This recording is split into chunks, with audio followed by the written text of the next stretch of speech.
Ask doctor John Watson type చేసి మీ questions అడగండి, తప్పకుండా రిప్లై చేస్తాను. ఆనంద్ కృష్ణమూర్తి, హెయిర్ ట్రాన్స్ప్లాంటేషన్ సర్జరీకి ఏమైనా సైడ్ ఎఫెక్ట్స్ ఉన్నాయా? ప్రత్యేకించి ఏమైనా లాంగ్ టర్మ్గా ఉండిపోయే ఇబ్బందులు ఎదురవుతాయా అంటే, కొన్నిసార్లు ఇది జరిగే అవకాశం ఉంది.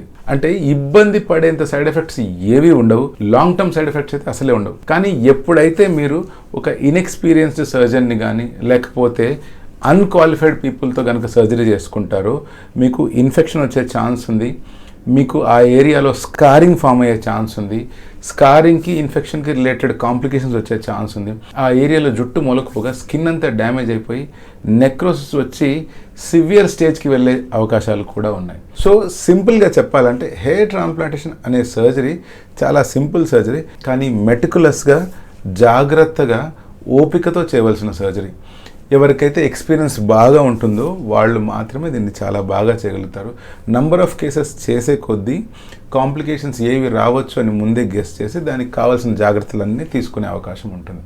సో హెయిర్ ట్రాన్స్ప్లాంటేషన్తో ఇబ్బంది పడేంత సైడ్ ఎఫెక్ట్స్ ఏమైనా వస్తాయంటే, ఒకవేళ జాగ్రత్తగా ఒక qualified surgeon, qualified team, licensed క్లినిక్లో కనుక ఇది చేయించుకుంటే ఎటువంటి సైడ్ ఎఫెక్ట్ మీకు వచ్చే అవకాశం లేదు. ప్రశాంతంగా మీ హెయిర్ ప్రాపర్గా గ్రో అవుతాయి. బట్ ఒక 2 సైడ్ ఎఫెక్ట్స్ మాత్రం డెఫినెట్గా ఫేస్ చేస్తాం. ఇవి టెంపరరీయే. అవేంటి అంటే, సర్జరీ చేసిన వెంటనే తల కొంచెం ఉబ్బినట్టు అనిపించడం ఈ ఫోర్ హెడ్ భాగంలో.